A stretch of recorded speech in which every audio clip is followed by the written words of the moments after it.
નમસ્કાર મિત્રો, 6 મહિના પૂરા 6 મહિના વીતી ગયા હતા માધવીને ઘર છોડીને ગયા ને. રાઘવ પોતાના અહંકારને બાજુ પર મૂકીને હૃદયમાં પસ્તાવો લઈને આજે પોતાની નારાજ પત્નીને મળનાવા સાસરે પહોંચ્યો હતો. એના હાથમાં માધવીના મનપસંદ લાલ ગુલાબ હતા, પણ જ્યારે એના સસરા કાંતિભાઈએ દરવાજો ખોલ્યો અને જે શબ્દો કહ્યા એ સાંભળીને રાઘવના હાથમાંથી ગુલાબ નીચે પડી ગયા. કાંતિભાઈએ પૂછ્યું, રાઘવ, તું અહીં એકલો? મારી દીકરી માધવી ક્યાં છે? એ તો છેલ્લા 6 મહિનાથી અહીં આવી જ નથી. રાઘવના મનમાં 6 મહિના પહેલાનો એ કાળો દિવસ ચલચિત્રની જેમ ફરવા લાગ્યો. રાઘવ અને માધવી વચ્ચેનો સંબંધ અતૂટ પ્રેમ અને વિશ્વાસના પાયા પર બંધાયેલો હતો. લગ્નના શરૂઆતના 3 વર્ષ સુધી બંનેએ એકબીજાને ખૂબ પ્રેમથી સાચવ્યા હતા. માધવી સ્વભાવે શાંત, સમજુ પણ પોતાના આત્મસન્માન માટે ખૂબ જ જાગૃત હતી. રાઘવ પણ એને પોતાની જીવથી વધારે પ્રેમ કરતો હતો. પણ કહેવાય છે ને કે જ્યારે ખરાબ સમય આવવાનો હોય ત્યારે માણસની મતિ મારી જાય છે. એમના હસતા રમતા જીવનમાં એક નાની ગેરસમજે મોટું સ્વરૂપ લઈ લીધું. વાત માત્ર એટલી હતી કે ઓફિસના કામના ભારે તણાવમાં રાઘવ ખૂબ ચીડિયો થઈ ગયો હતો. એ દિવસે રાત્રે માધવીએ રાઘવના ફોનમાં કોઈ અજાણી સ્ત્રીનો મેસેજ જોયો. એ માત્ર એક નવી ઓફિસ કલિંગનો કામ અંગેનો સામાન્ય મેસેજ હતો. પણ જ્યારે માધવીએ સહજતાથી પૂછ્યું ત્યારે થાકેલા રાઘવે શાંતિથી જવાબ આપવાને બદલે માધવી પર પોતાનો બધો જ ગુસ્સો ઉતારી દીધો. માધવી, તું મારા પર શંકા કરે છે? તને મારા પ્રેમ પર અને મારા ચારિત્ર પર જરાય વિશ્વાસ નથી. રાઘવે મોટેથી બૂમ પાડી હતી. માધવીની આંખોમાં આંસુ આવી ગયા હતા. રાઘવ, મેં માત્ર પૂછ્યું છે, તમારા પર કોઈ શંકા નથી કરી. પણ તમારો આ અહંકારનો ગુસ્સો બતાવે છે કે તમે પહેલા જેવા નથી રહ્યા. વાત ધીમે ધીમે એટલી હદે વધી ગઈ કે બંનેનો અહંકાર વચ્ચે આવી ગયો. ગુસ્સામાં અને દુઃખમાં માધવીએ કબાટમાંથી પોતાની બેગ કાઢી અને કપડાં ભરવા લાગી. હું મારા પપ્પાને ઘરે જાઉં છું. જ્યાં સુધી તમે તમારી ભૂલ નહીં સમજો અને તમારો ગુસ્સો કાબૂમાં નહીં આવે ત્યાં સુધી હું પાછી નહીં આવું. ભારે પગલે દરવાજા તરફ જતા માધવીએ કહ્યું હતું, અને રાઘવે પોતાના ખોટા અહંકારમાં એને રોકવાનો એક પણ પ્રયાસ ન કર્યો. તારે જવું હોય તો જા, હું પણ તને લેવા નહીં આવું. આ રાઘવના છેલ્લો શબ્દ હતા જે એણે માધવીને કહ્યા હતા. રાઘવને એમ હતું કે 2-4 દિવસમાં માધવીનો ગુસ્સો શાંત થશે એટલે સામેથી ફોન કરશે. પણ દિવસો અઠવાડિયામાં અને અઠવાડિયા મહિનાઓમાં બદલાઈ ગયા. બંને તરફથી કોઈએ ફોન ન કર્યો. રાઘવને એમ કે માધવી પિયરમાં શાંતિથી બેઠી છે અને પોતાનો ઈગો છોડીને ફોન નથી કરતી. પણ આ 6 મહિનામાં રાઘવનું ઘર માધવી વિના સાવ ખાવા દોડતું હતું. ઘરની દરેક વસ્તુ, રસોડામાં પડેલા વાસણો, સોફા પર મૂકેલા કુશન, બારીના પડદા, બધું જ માધવીની ગેરહાજરીનો અહેસાસ કરાવતું હતું. આખરે રાઘવનો સાચો પ્રેમ એના ખોટા અહંકાર સામે જીતી ગયો. એણે નક્કી કર્યું કે પોતે જ જઈને માધવીની માફી માગશે અને એને પૂરા સન્માન સાથે પાછી લાવશે. આજે સવારે જ એણે ખુશી ખુશી કાર કાઢી હતી. રસ્તામાં એના મનમાં હજારો મીઠા વિચારો ચાલતા હતા. માધવી મને જોઈને કેવી પ્રતિક્રિયા આપશે? શું એ તરત માફ કરી દેશે કે પછી થોડો ગુસ્સો કરશે? પણ હવે કાંતિભાઈના ઘરના ઉંબરે ઊભેલા રાઘવનું મગજ સંપૂર્ણપણે શૂન્ય થઈ ગયું હતું. એની આંખો સામે અંધારા આવવા લાગ્યા. પપ્પા, તમે આ શું કહી રહ્યા છો? 6 મહિના પહેલા અમારો થોડો ઝઘડો થયો હતો અને માધવી ગુસ્સામાં પોતાની બેગ લઈને ઘરેથી નીકળી ગઈ હતી. એણે મને સ્પષ્ટ કહ્યું હતું કે તમારી પાસે આવે છે. રાઘવનો અવાજ ડરના માર્યા ધ્રુજી રહ્યો હતો. આ સાંભળીને કાંતિભાઈના હાથમાંથી એમના ચશ્મા નીચે પડી ગયા. એમની વૃદ્ધ આંખોમાં ભય અને આઘાત સ્પષ્ટ દેખાવા લાગ્યા. એમનો અવાજ ફાટી ગયો. રાઘવ, તે પૂરા 6 મહિનાથી મારી દીકરીની કોઈ જ ખબર નથી રાખી. મને એમ કે તમે બંને તમારા જીવનમાં વ્યસ્ત અને ખુશ છો, એટલે મેં તમને હેરાન ન કરવા સામેથી ફોન ન કર્યો. પણ મારી દીકરી, મારી માધવી તો અહીં ક્યારેય પહોંચી જ નથી. તો પછી એ ગઈ ક્યાં? વાતાવરણમાં અચાનક એક ભયાનક શાંતિ છવાઈ ગઈ. માત્ર વરસાદનો અવાજ આવી રહ્યો હતો. રાઘવના પગ નીચેથી જમીન સરકી ગઈ. જો માધવી છેલ્લા 6 મહિનાથી પોતાના પિયર નથી પહોંચી, તો એ ક્યાં ગઈ? આકાશમાં અચાનક વીજળીનો ભયાનક કડાકો થયો અને એના અવાજથી રાઘવ ડરી ગયો. કાંતિભાઈ ઘરના ઉંબરે જમીન પર ફસડાઈ પડ્યા હતા. રાઘવ તરત જ ઘૂંટણભેર બેસી ગયો અને પોતાના સસરાને ખંભેથી પકડી લીધા. માધવી ક્યાં હશે? આ એક પ્રશ્ન રાઘવના મગજમાં કોઈ ભારે અથોડાની જેમ વાગી રહ્યો હતો. પોતાની એક નાની જીદ અને અહંકારના કારણે આજે એણે પોતાની સૌથી વહાલી પત્નીને ગુમાવી દીધી હતી. એવો ડરામણો વિચાર એના હૃદયને અંદરથી ચીરી રહ્યો હતો. સાંભળનારના રૂવાડા ઊભા થઈ જાય એવો આઘાત અને ભય બંનેના ચહેરા પર સ્પષ્ટ જોઈ શકાતો હતો. વરસાદ હવે ધોધમાર વરસી રહ્યો હતો. રાઘવ અને કાંતિભાઈ બંને પલળેલા કપડે અને રડતી આંખે શહેરના મુખ્ય પોલીસ સ્ટેશને પહોંચ્યા. પોલીસ સ્ટેશનની જૂની ઇમારતમાં એક ખૂણામાં લાકડાના મોટા અને ભારે ટેબલ પાછળ ઇન્સ્પેક્ટર વિશાલ બેઠા હતા. ઉપર પંખો ધીમે ધીમે અવાજ કરતો ફરી રહ્યો હતો. રૂમમાં ભીના કપડાં અને જૂની ફાઇલોની વાસ આવતી હતી. દિવાલો પર કેટલાક ગુનેગારોના પોસ્ટર લગાવેલા હતા. કાંતિભાઈએ હાથ જોડીને ધ્રુજતા અવાજે કહ્યું, વિશાલ સાહેબ, મારી દીકરી છેલ્લા 6 મહિનાથી ગાયબ છે. અમને મદદ કરો. મારો તો આ દુનિયામાં એના સિવાય બીજું કોઈ જ સહારો નથી. મારી માધવી બહુ સીધી અને સરળ છોકરી છે. ઇન્સ્પેક્ટર વિશાલે પોતાના ચશ્મા સરખા કર્યા અને રાઘવ તરફ કકડાઈથી જોયું. 6 મહિના, આટલો લાંબો સમય? અને તમે પતિ પિતા અત્યારે ફરિયાદ નોંધાવવા આવ્યા છો? આટલા મહિના તમે લોકો શું કરતા હતા?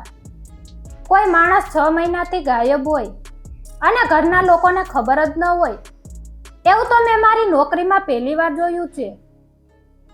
રાઘવે નીચી મૂંડીએ બધી હકીકત જણાવી દીધી. પોતાના ઘરના ઝઘડાની, સામાન્ય ગેરસમજની અને પોતાના ખોટા અહંકારની વાત કરતા જ રાઘવની આંખોમાંથી ચોતર આંસુ વહી રહ્યા હતા. સાહેબ, મારી જ બધી ભૂલ હતી. હું મારા અહંકારમાં રહ્યો કે એ ગુસ્સામાં પિયર ગઈ છે અને સામેથી ફોન કરશે, પણ મને સપનામાં પણ ખ્યાલ નહોતો કે એ પોતાના પિયર પહોંચી જ નથી. પ્લીઝ સાહેબ, મારી બધી સંપત્તિ લઈ લો, પણ ગમે તેમ કરીને મારી માધવીને શોધી આપો. રાઘવનો અવાજ ફાટી ગયો હતો. ઇન્સ્પેક્ટર વિશાલે તરત જ એક ટીમ બનાવીને તપાસ શરૂ કરી. રાઘવનું ઘર અને કાંતિભાઈના ઘર વચ્ચેનો હાઈવેનો રસ્તો આશરે 4 કલાકનો હતો. રાઘવે પોલીસ સાથે મળીને એ આખા રસ્તા પર આવેલા દરેક bus stand, railway station, hospital અને હાઈવે પરની હોટલોમાં તપાસ કરવાનું શરૂ કર્યું. રાઘવે ઓફિસ જવાનું સંપૂર્ણપણે છોડી દીધું હતું. દિવસ રાત બસ એક જ કામ હતું, માધવીની શોધ. રાઘવની હાલત એકદમ ખરાબ થઈ ગઈ હતી. દાઢી વધી ગઈ હતી. આંખો નીચે કાળા કુંડાળા થઈ ગયા હતા. ન જમવાનું ભાન હતું, ન સૂવાનું. એના ચહેરા પર ઊંડી નિરાશા અને ભયંકર દુઃખ છવાયેલા હતા. એક દિવસ બપોરના સમયે રાઘવ હાઈવે પર આવેલા એક સુમસાન બસ સ્ટેન્ડ પર ઊભો હતો. આસપાસ મોટા અને ગાઢ વૃક્ષો હતા અને રસ્તો એકદમ ખાલીખમ હતો. એના હાથમાં માધવીનો એક સુંદર હસતો ફોટો હતો. એ ફોટો જોઈને રાઘવને એમના પ્રેમના શરૂઆતના સોનેરી દિવસો યાદ આવી ગયા. કેવી રીતે માધવી એની દરેક નાની મોટી વાતનું ધ્યાન રાખતી હતી. એનો નિસ્વાર્થ પ્રેમ, એનો અતૂટ વિશ્વાસ, બધું જ યાદ આવતા રાઘવનું હૃદય પસ્તાવાથી ભયાનક આગમાં બળી રહ્યું હતું. તપાસના 5મા દિવસે રાઘવ અને ઇન્સ્પેક્ટર વિશાલની ટીમ એ હાઈવે પરની એક નાની ચાની ટપરી પર પહોંચ્યા. આ ટપરીનો માલિક વિકાસ નામનો એક યુવાન હતો. વિકાસ ચાની કિટલી પર કામ કરી રહ્યો હતો. રાઘવે ભારે પગલે વિકાસ પાસે જઈને એને માધવીનો ફોટો બતાવ્યો. ભાઈ, 6 મહિના પહેલા આ બેન અહીં બસ પકડવા આવ્યા હતા. તમને કંઈ પણ યાદ છે? રાઘવે ખૂબ જ આશાભરી અને થાકેલી નજરે પૂછ્યું. વિકાસે હાથમાં રહેલો કપ નીચે મૂક્યો અને ફોટો ધ્યાનથી જોયો. એણે આંખો ઝીણી કરી, પોતાના મગજ પર જોર આપ્યું અને થોડીવાર પછી ચોંકીને કહ્યું, હા સાહેબ, મને બરાબર યાદ છે. આ બેન 6 મહિના પહેલા બરાબર સાંજના સમયે અહીં ઊભા હતા. એમના હાથમાં એક મોટી લાલ રંગની બેગ હતી અને એ ખૂબ જ રડી રહ્યા હતા. રાઘવના નિર્જીવ શરીરમાં જાણે જીવ આવ્યો. એણે તરત જ વિકાસના બંને હાથ પકડી લીધા. તો પછી શું થયું? એ કઈ બસમાં બેઠા હતા? કઈ દિશામાં ગયા? વિકાસે જે કહ્યું એ સાંભળીને રાઘવના પગ નીચેથી ફરી એકવાર જમીન ખસી ગઈ. સાહેબ, એ કોઈ બસમાં નહોતા બેઠા. થોડીવાર પછી ત્યાં એક કાળા રંગની મોટી કાર આવીને ઊભી રહી હતી. એ કારમાંથી એક ઊંચો માણસ નીચે ઉતર્યો. એણે બેનનો હાથ પકડ્યો અને કંઈક બોલાચાલી કરીને બળજબરીથી એમને કારમાં બેસાડી દીધા. કાર પૂરપાટ ઝડપે અજાણ્યા રસ્તે જતી રહી. મને લાગ્યું કે એમના કોઈ સગા કે પતિ હશે, એટલે મેં વચ્ચે પડવાનું મુનાસિબ ન સમજ્યું. દગો, અપહરણ. રાઘવના મગજમાં ભયાનક વિચારોનું વાવાઝોડું શરૂ થઈ ગયું. કોણ હોઈ શકે એ કાળા રંગની કારવાળો માણસ? શું માધવીએ જાતે કોઈની સાથે જવાનું નક્કી કર્યું હતું? કે પછી એ કોઈ મોટી મુસીબતમાં ફસાઈ ગઈ હતી? બરાબર એ જ સમયે ભયંકર શાંતિ ચીરતો રાઘવના ખિસ્સામાં રહેલો મોબાઈલ રણકી ઉઠ્યો. સ્ક્રીન પર એક અજાણ્યો નંબર દેખાઈ રહ્યો હતો. રાઘવે ધ્રુજતા હાથે ફોન ઉપાડ્યો અને કાને લગાવ્યો. સામેથી એક ઘેરો, કઠોર અને અજાણ્યો અવાજ આવ્યો. રાઘવ, તારી માધવીને શોધી રહ્યો છે ને? જો એને જીવતી જોવા માંગતો હોય તો. અવાજ અધવચ્ચે જ કપાઈ ગયો અને ફોન કટ થઈ ગયો. રાઘવ સ્તબ્ધ થઈને બસ પોતાના મોબાઈલની સ્ક્રીન સામે જોઈ રહ્યો. કોનો ફોન હતો આ? અને એની માધવી અત્યારે કઈ હાલતમાં હશે? હેલો, હેલો, કોણ છો તમે? મારી માધવી ક્યાં છે? હેલો. રાઘવ ચાની ટપરી પર ઊભો ફોનમાં ચીસો પાડી રહ્યો હતો, પણ સામે છેડે અવાજ ક્યારનોય કપાઈ ગયો હતો અને માત્ર એક ભયાનક અવાજ ગુંજી રહ્યો હતો. આ ખાલી અવાજ રાઘવના કાળજાને કોઈ તીક્ષ્ણ કરવતની જેમ કાપી રહ્યો હતો. એના પગમાંથી બધું જ બળ એકાએક ખલાસ થઈ ગયું અને એ સીધો જ ભીની માટીવાળી જમીન પર ઘૂંટણભેર ફસડાઈ પડ્યો. જમીન પર લાચાર બેઠેલા રાઘવના ચહેરા પર એ વરસાદના છાંટા અને એના આંસુ બંને ભળી ગયા છે. એના હાથમાં રહેલો મોબાઈલ હજુ પણ સ્ક્રીનના અજવાળાથી ચમકી રહ્યો છે. બાજુમાં ઉભેલા ઇન્સ્પેક્ટર વિશાલ પોતાના ખાખી યુનિફોર્મમાં એકદમ સતર્ક મુદ્રામાં છે અને એમની નજર રાઘવની પરિસ્થિતિ પર છે. ઇન્સ્પેક્ટર વિશાલે તરત જ નીચે નમીને રાઘવના હાથમાંથી ફોન લઈ લીધો. એમણે એક પણ સેકન્ડનો સમય બગાડ્યા વિના સાયબર સેલ્સને ફોન જોડ્યો.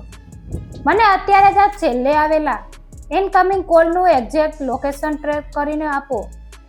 મારે 1 મિનિટની અંદર જાણવું છે કે આ ફોન ક્યાંથી આવ્યો હતો. રાઘવ રડતા રડતા વિશાલના પગ પકડી લેવા આગળ વધ્યો. સાહેબ, કોઈએ મારી માધવીનું અપહરણ કર્યું છે. એ અવાજ બહુ જ ખતરનાક અને ક્રૂર હતો. જો મારી માધવીને કંઈ પણ થઈ ગયું તો હું મારી જાતને ક્યારેય માફ નહીં કરી શકું અને હું જીવતો પણ નહીં બચું. રાઘવના મનમાં એ દિવસનો કડવો ઝઘડો ફરીવાર તાજો થઈ ગયો. જો પોતે થોડી સમજદારી બતાવ્યું હોત અને પોતાના ખોટા અહંકાર પર કાબૂ રાખ્યો હોત તો આજે એની પત્ની સુરક્ષિત એના ઘરમાં હોત. થોડી જ વારમાં ઇન્સ્પેક્ટર વિશાલના ફોન પર સાયબર સેલ્સનો મેસેજ આવ્યો. વિશાલે મેસેજ વાંચ્યો અને એમની આંખોમાં એક ચમક આવી ગઈ. એમણે કડક અવાજે કહ્યું, રાઘવ, ઊભો થા. હવે રડવાનો સમય નથી. આ નંબર શહેરની બહાર આવેલા એક જૂના અને વર્ષોથી બંધ પડેલા કાપડના ગોડાઉનમાંથી લોકેટ થયો છે. આપણે અત્યારે જ ત્યાં પહોંચવું પડશે. પોલીસની જીપ સાયરન વગાડ્યા વિના જ ખૂબ જ ઝડપથી શહેરની બહારના અવાવરું અને ખાડા ટેકરાવાળા રસ્તા પર દોડી રહી હતી. રાતનો ગાઢ અંધકાર છવાઈ ગયો હતો. જીપની હેડલાઇટના તેજ પ્રકાશમાં રસ્તા પર ભરાયેલા કાદવના ખાબોચિયા ચમકી રહ્યા હતા. રાઘવ જીપની પાછળની સીટ પર બેઠો હતો અને એના હાથ સતત ધ્રુજી રહ્યા હતા. એનું હૃદય આશા અને ભય વચ્ચે ભયંકર સંઘર્ષ કરી રહ્યું હતું. અડધા કલાકના થકવી દેનારા રસ્તા પછી પોલીસની જીપ એક ખંડર જેવા વિશાળ ગોડાઉનની બહાર ઊભી રહી. ગોડાઉનની મોટી લોખંડની જાળીઓ કાટ ખાઈ ગઈ હતી અને દિવાલો પરથી પોપડા ઉખડી ગયા હતા. અંદર એકદમ શમશાન જેવી શાંતિ અને અંધારું હતું. ઇન્સ્પેક્ટર વિશાલે પોતાની રિવોલ્વર બહાર કાઢી અને બીજા હાથમાં ટોર્ચ લઈને ધીમેથી અંદર પ્રવેશ કર્યો. રાઘવ પણ જીવના જોખમે ડરતો એમની પાછળ ગયો. ગોડાઉનની અંદરનું દ્રશ્ય ખૂબ જ ડરામણું અને ભયાનક હતું. ચારે બાજુ કરોડિયાના મોટા ઝાડા, તૂટેલા લાકડાના ખોખા અને ધૂળનું સામ્રાજ્ય પથરાયેલું હતું. અચાનક ટોર્ચનો પ્રકાશ ગોડાઉનના એક અંધારા ખૂણા પર પડ્યો અને રાઘવની આંખો આશ્ચર્યથી પોળી થઈ ગઈ. ત્યાં એક મોટી કાળા રંગની કાર ઊભી હતી. આ બરાબર એ જ કાર હતી જેના વિશે ચાવાળા વિકાસે વાત કરી હતી. વિશાલે ઈશારો કરીને પોતાની ટીમને કારને ચારે બાજુથી ઘેરી લેવા કહ્યું. કાર અંદરથી ખાલી હતી, પણ કારની પાછળ પડેલા કેટલાક જૂના ખોખાની પાછળથી કોઈના રડવાનો અને ડૂસકા ભરવાનો ધીમો અવાજ આવી રહ્યો હતો. વિશાલે તરત જ ટોચ ત્યાં ફેરવી. ત્યાં એક સ્ત્રી ફાટેલા અને મેલા કપડામાં ડરીને સંકોચાઈને જમીન પર બેઠી હતી. રાઘવ દોડીને ત્યાં ગયો. માધવી? પણ ના, એ માધવી નહોતી. વિશાલે પોતાની રિવોલ્વર તાકીને કડક અવાજે પૂછ્યું, તું કોણ છે અને અહીં શું કરે છે? પેલો ફોન કરનાર માણસ ક્યાં ગયો? એ સ્ત્રીએ ધ્રુતા જોડીને રડતા કહ્યું, સાહેબ, મારું નામ પૂનમ છે. પ્લીઝ મને મારશો નહીં. જેણે તમને ફોન કર્યો હતો એ મારો પતિ છે. એ મને અહીં એકલી મૂકીને હમણાં જ પાછળના રસ્તેથી ભાગી ગયો છે. રાઘવથી રહેવાયું નહીં.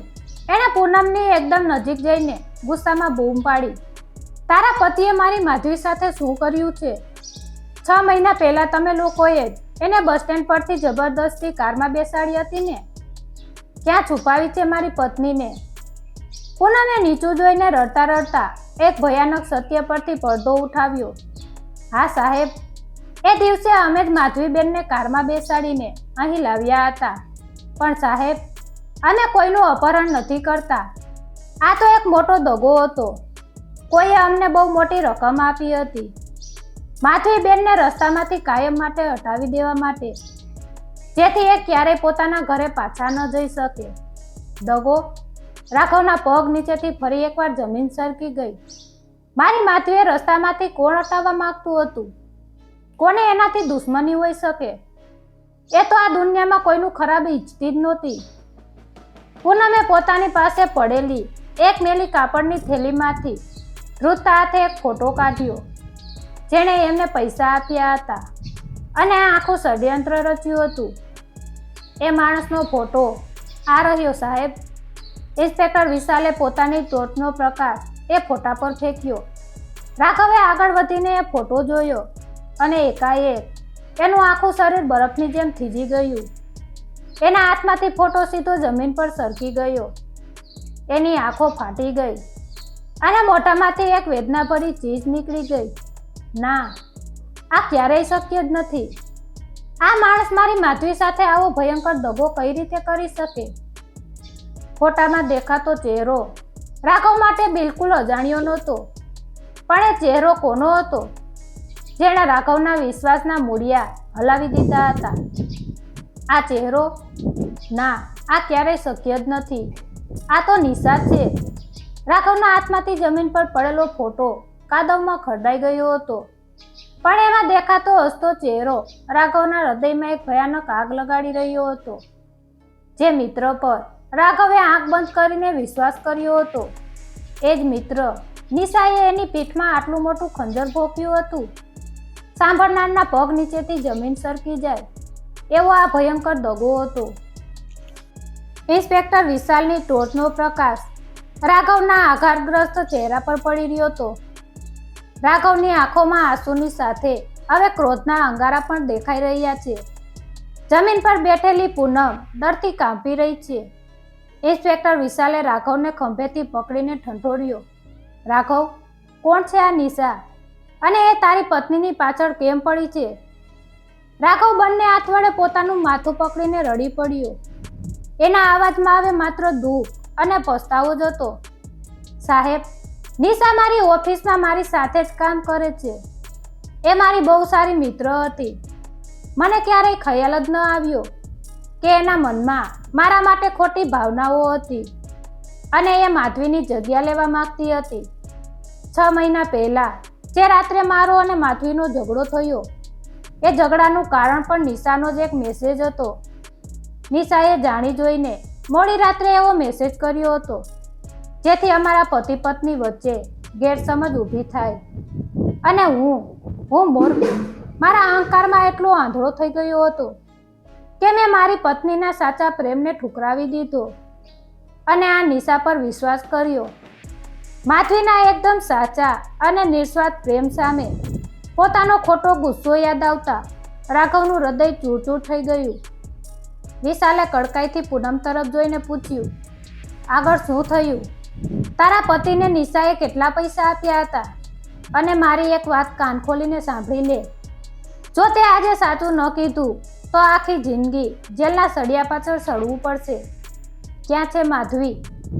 પૂનમે હાથ જોડીને રડતા રડતા બધું જ સત્ય ઓકી નાખ્યું. સાહેબ, નિશા મેડમે અમને 5 લાખ રૂપિયા આપ્યા હતા. એમણે કહ્યું હતું કે માધવીબેનને શહેરથી એટલા દૂર છુપાવી દો કે ક્યારેય પાછા ન આવી શકે. અને રાઘવભાઈ ને એમ જ લાગે કે એમની પત્ની એમને છોડીને જતી રહી છે. આટલા મહિના અમે એમને એક જૂના મકાનમાં બાંધમાં રાખ્યા હતા, પણ જ્યારથી પોલીસની તપાસ શરૂ થઈ ત્યારથી મારો પતિ બહુ ડરી ગયો છે. એને એમ કે જો પોલીસ પકડી લેશે તો બધું બહાર આવી જશે. તો હવે એ ક્યાં ગયો છે? રાઘવે એકદમ નજીક જઈને બૂમ પાડી, સાહેબ, મારો પતિ માધવીબેનને લઈને શહેરની બહાર પેલા તૂટેલા પુલ પાસે ગયો છે. એણે મને કહ્યું હતું કે એ માધવીબેનને ઊંડી નદીમાં ફેંકી દેશે જેથી કોઈ પુરાવો જ ન બચે. પૂનમે ધ્રુજતા અવાજે કહ્યું. આ સાંભળતા જ રાઘવના શરીરમાં જાણે વીજળી દોડી ગઈ. નદીમાં ફેંકી દેશે? રાઘવ એક સેકન્ડનો પણ સમય બગાડ્યા વિના ગોડાઉનની બહાર ભાગ્યો. ઇન્સ્પેક્ટર વિશાલ પણ તરત જ પોતાની ટીમ સાથે જીપમાં ગોઠવાયા. પોલીસની જીપ કાદવ અને ખાડાઓવાળા રસ્તા પર પૂરપાટ ઝડપે દોડી રહી છે. જીપના વાઇપર ઝડપથી ફરી રહ્યા છે. પાછળની સીટ પર બેઠેલો રાઘવ 2 હાથ જોડીને ઈશ્વરને પ્રાર્થના કરી રહ્યો છે. રાઘવના મનમાં એક જ સંઘર્ષ ચાલી રહ્યો હતો. હે ભગવાન, બસ એકવાર મને મારી માધવી પાસે પહોંચાડી દે. હું મારી દરેક ભૂલની માફી માંગી લઈશ. હું એને ક્યારે મારાથી દૂર નહીં થવા દઉં. લગભગ 15 મિનિટની ડ્રાઇવિંગ પછી જીપ એક જૂના ખંડેર જેવા લાકડા અને પથ્થરના તૂટેલા પૂર પાસે પહોંચી. પુલની નીચે નદીનો પ્રવાહ ભયંકર અવાજ સાથે વહી રહ્યો હતો. જીપની હેડલાઇટનો પ્રકાશ પુલના છેડે પડ્યો અને રાઘવના શ્વાસ અટકી ગયા. ત્યાં પુલની એકદમ કિનારે એક માણસ માધવીના વાળ પકડીને એને નદી તરફ ધકેલી રહ્યો હતો. માધવીના હાથ બાંધેલા હતા અને એ મદદ માટે ચીસો પાડી રહી હતી. રાઘવે ચાલુ જીપે છલાંગ લગાવી અને માધવીનું નામ લઈને એ તરફ દોડ મૂકી. માધવી! રાઘવનો અવાજ સાંભળીને પેલા માણસે પાછળ જોયું. પોલીસ અને રાઘવને પોતાની તરફ આવતા જોઈને એ ગભરાઈ ગયો. એણે માધવીને પોતાની તરફ ખેંચી અને એક જોરદાર ધક્કો મારીને સીધી જ નીચે વહેતી ભયંકર નદીમાં ફેંકી દીધી. ના! રાઘવની એક હૃદયદ્રાવક ચીસને વાતાવરણમાં ગુંજી ઉઠી. માધવીને નદીના ઘૂંઘવતા પ્રવાહમાં પડતી જોઈને રાઘવે એક ક્ષણનો પણ વિચાર કર્યા વિના પોતાના જીવની પરવા કર્યા વિના એ અંધારી ખીણમાં મોતની છલાંગ લગાવી દીધી. શું રાઘવ પોતાની પત્નીને મોતના મુખમાંથી ખેંચી લાવશે કે પછી આ કાળમીટ રાત બંનેને કાયમ માટે ગળી જશે?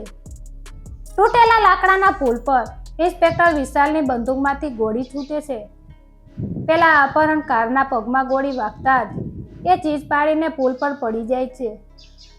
બીજી તરફ નદીના ઊંડા અને કાળા પાણીમાં રાઘવ મોટો ધબાકો કરીને ખાબકે છે.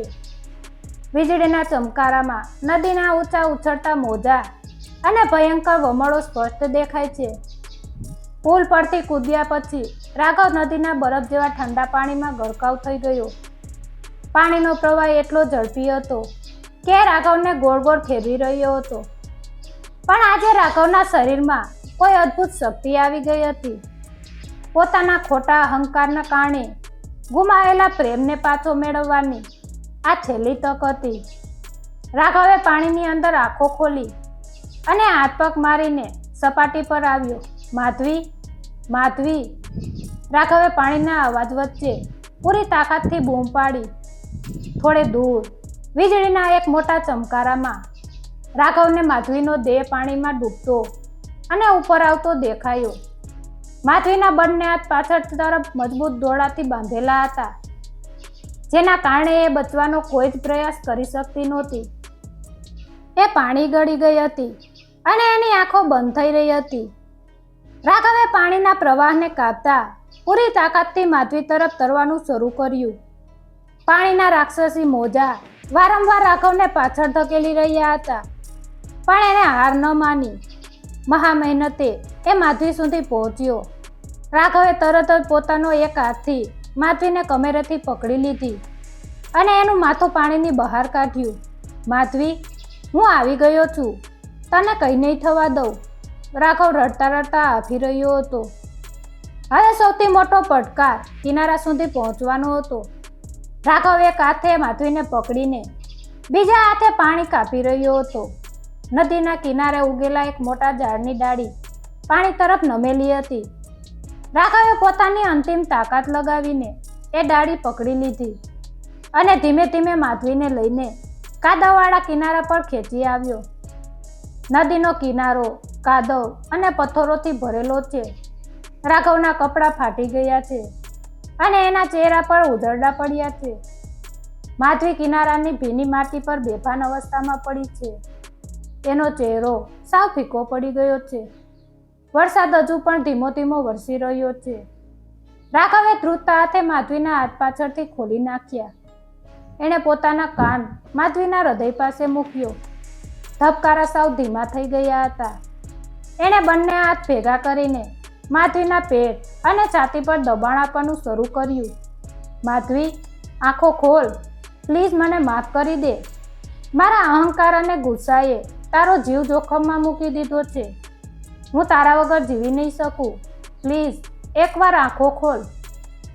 રાઘવ ચોધાર આંસુએ રડી રહ્યો હતો. એના ગરમ આંસુ માધવીના ઠંડા ચહેરા પર પડી રહ્યા હતા. થોડી વારના સતત પ્રયાસો પછી અચાનક માધવીના શરીરને એક ઝટકો લાગ્યો. એણે જોરથી ઉધરસ ખાધી અને એના મોઢામાંથી નદીનું પાણી બહાર આવ્યું. એ ઊંડા શ્વાસ લેવા લાગી. રાઘવના જીવમાં જીવ આવ્યો. એની આંખોમાં ખુશીના આંસુ છલકાઈ ગયા. ભગવાનનો લાખ લાખ આભાર. માધવી, તું ઠીક છો ને? આમ કહીને રાઘવ એને વહાલથી ગળે લગાડવા માટે આગળ વધ્યો. પણ રાઘવ એને સ્પર્શ કરે એ પહેલા જ માધવીએ પોતાની બચી કૂચી બધી જ તાકાત ભેગી કરીને રાઘવની છાતી પર બે હાથ મૂકીને એને જોરથી ધક્કો માર્યો અને જમીન પર સરકીને પાછળ ખસી ગઈ. એની આંખોમાં રાઘવ માટે પ્રેમ કે રાહત નહોતી, પણ એક ભયંકર ડર અને નફરત દેખાઈ રહી હતી. દૂર રહે મારાથી રાઘવ, મને અડવાની કોશિશ પણ ના કરતો. માધવી ધ્રુજતા અને રડતા અવાજે બોલી. રાઘવ આશ્ચર્યથી સ્તબ્ધ થઈ ગયો. માધવી, આ તું શું બોલે છે? હું તારો રાઘવ છું. મેં તને બચાવી છે. માધવીએ જમીન પરથી એક પથ્થર પોતાના હાથમાં પકડી લીધો અને રડતા રડતા બૂમ પાડી. ખોટું બોલવાનું બંધ કર. હું જાણું છું કે આ બધું તારું કાવતરું છે. નિશાએ મને બધી જ સચ્ચાઈ કહી દીધી છે. તે જ એને પૈસા આપીને મને મારવી નાખવા માટે અહીં મોકલી હતી, જેથી તમે બંને લગ્ન કરી શકો. રાઘવના પગ નીચેથી જમીન ખસી ગઈ. એને પોતાના કાનો પર વિશ્વાસ નહોતો આવતો. નિશાએ માધવીને એવું તે ક્યુ ભયંકર જૂઠાણું કહ્યું હતું કે આજે મોતમાંથી બચીને આવેલી એની પોતાની પત્ની એને જ પોતાનો હત્યારો માની રહી હતી. હવે રાઘવ માધવીને પોતાનો સાચો પ્રેમ અને નિર્દોષતા કેવી રીતે સાબિત કરશે? માધવીના મોઢેથી નીકળેલા આ ભયાનક શબ્દો રાઘવના હૃદયમાં ગરમ શીશાની જેમ ઉતરી ગયા. જે પત્ની માટે એણે પોતાનો જીવની બાજી લગાવી દીધી હતી, એ જ પત્ની એને પોતાનો હત્યારો માની રહી હતી. સાંભળનારના રૂવાડા ઊભા થઈ જાય એવો આ સૌથી મોટો ભાવનાત્મક આઘાત હતો. રાઘવે પોતાના બંને હાથ જોડીને ગળગળા સાદે કહ્યું, માધવી, તું આ શું કહી રહી છે? નિશાએ તને સાવ ખોટું કહ્યું છે. હા, હું સ્વીકારું છું કે 6 મહિના પહેલા મારો અહંકાર મારો સૌથી મોટો દુશ્મન બની ગયો હતો. મેં તારા સાચા પ્રેમ પર ગુસ્સો કર્યો, તને રોકી નહીં. એ મારી સૌથી મોટી ભૂલ હતી. પણ હું તારો જીવ લઉં માધવી. તારા વિના આ 6 મહિના મેં જીવતે જીવ નરકમાં કાઢ્યા છે. હું તને પામવા માટે આખી દુનિયા સામે લડી શકું છું, તો તારો જીવ લેવાનો વિચાર તો મને સપનામાં પણ ન આવી શકે. બરાબર એ જ સમયે ઉપર પુલ પરથી ઇન્સ્પેક્ટર વિશાલ અને એમની ટીમ નીચે કિનારે પહોંચી ગઈ. એમની સાથે પેલો અપહરણકાર પણ હતો, જેના પગમાં ગોળી વાગી હતી અને એ લંગડાતો ચાલી રહ્યો હતો. ઇન્સ્પેક્ટર વિશાલે આગળ આવીને ગંભીર અવાજે કહ્યું, માધવીબેન, પથ્થર નીચે મૂકી દો. રાઘવ એકદમ સાચું બોલી રહ્યો છે. આ અપહરણકારે જ હમણાં જ મારી સામે બધી કબૂલાત કરી દીધી છે. આ ષડયંત્ર રાઘવનું નહીં, પણ માત્ર નિશાનું હતું. નિશાએ પોતાના એકતરફી પ્રેમમાં પાગલ થઈને રાઘવને મેળવવા માટે આખી રમત રચી હતી. એણે જ તમને મારવાની સોપારી આપી હતી. વિશાલે રાઘવના ખંભે હાથ મૂક્યો અને આગળ કહ્યું, બેન, આ માણસને તો મેં છેલ્લા 5 દિવસથી જોયો છે. એણે ખાધું નથી, એ સૂતો નથી. તમારા પિતાના ઘરે જ્યારે એને ખબર પડી કે તમે ત્યાં પહોંચ્યા જ નથી, ત્યારે એ નાના બાળકની જેમ રડી પડ્યો હતો. આજે એણે પોતાનો જીવની પરવા કર્યા વિના તમને બચાવવા આ ભયંકર નદીમાં છલંગ લગાવી દીધી. શું કોઈ હત્યારો આવું કરી શકે? ઇન્સ્પેક્ટરના શબ્દો સાંભળીને માધવીના હાથમાંથી પથ્થર છૂટી ગયો. એની આંખો સામેથી ગેરસમજ અને જૂઠાણાનો પડદો હટી ગયો. એણે ધ્યાનથી રાઘવ તરફ જોયું. રાઘવના કપડાં ફાટી ગયા હતા, શરીર પર લોહી નીકળતા ઉજરડા હતા અને એની આંખોમાં અપાર પ્રેમ અને પસ્તાવો છલકાઈ રહ્યો હતો. માધવીએ પોતાની ભૂલ અને નિશાના દગાનો અહેસાસ થયો. એ જોરથી રડી પડી. રાઘવ! એક હૃદયદાયક ચીજ સાથે માધવી દોડીને રાઘવને વળગી પડી. રાઘવ અને માધવી એકબીજાને ખૂબ જ મજબૂતીથી ભેટીને જમીન પર બેઠા છે. બંને પોક મૂકીને રડી રહ્યા છે. 6 મહિનાની વેદના, દુઃખ, ડર અને ગેરસમજ આ આંસુઓ દ્વારા ધોવાઈ રહી છે. બંને એકબીજાના આંસુ લૂછી રહ્યા છે. મને માફ કરી દે રાઘવ, હું નિશાની વાતોમાં આવી ગઈ. હું તારા પ્રેમ પર શંકા કરી બેઠી. માધવી ડૂસકા ભરતા બોલી. રાઘવ એના માથામાં વહાલથી હાથ ફેરવતા કહ્યું, ના માધવી, ભૂલ મારી હતી. જો મેં એ દિવસે મારો અહંકાર બાજુ પર મૂકીને તારી સાથે પ્રેમથી વાત કરી હોત, તો આ દિવસ ક્યારેય ન જોવો પડત. હવે હું તને ક્યારેય મારાથી દૂર નહીં થવા દઉં. ત્યાં જ ઉપરથી કાંતિભાઈ પણ પોલીસની મદદથી નીચે આવ્યા. પોતાની દીકરીને જીવતી અને સુરક્ષિત જોઈને એ દોડીને બંનેને વળગી પડ્યા. એક પિતા, એક દીકરી અને એક પતિનું આ મિલન જોઈને ઇન્સ્પેક્ટર વિશાલની આંખો પણ ભીની થઈ ગઈ. થોડા દિવસો પછી નિશા અને પેલા અપહરણકારોને કડક સજા મળી ગઈ. રાઘવ અને માધવી પોતાના સુંદર ઘરમાં પાછા ફર્યા. મિત્રો, આ વાર્તા આપણને શીખવે છે કે અહંકાર અને ગેરસમજ એ સંબંધોમાં લાગતી એવી ઉધઈ છે, જે ગમે તેવા મજબૂત પ્રેમના પાયાને અંદરથી ખોખલો કરી નાખે છે. પતિ પત્નીનો સંબંધ માત્ર પ્રેમથી જ નહીં, પણ એકબીજા પરના અતૂટ વિશ્વાસ અને વાતચીતથી ટકે છે. જ્યારે બે વાસણ જોડે હોય ત્યારે અવાજ તો આવે, ઝઘડા પણ થાય, પણ એ ઝઘડાને ક્યારેય અહંકારનું રૂપ ન લેવા દો. ગુસ્સો આવે ત્યારે થોડું નમી જવું અને ગેરસમજ થાય ત્યારે બેસીને વાત કરી લેવી. એ જ સાચા પરિવાર અને માનવતાની નિશાની છે. યાદ રાખો, કોઈ પણ તકરાર તમારા પ્રિયજનોથી મોટી હોતી નથી.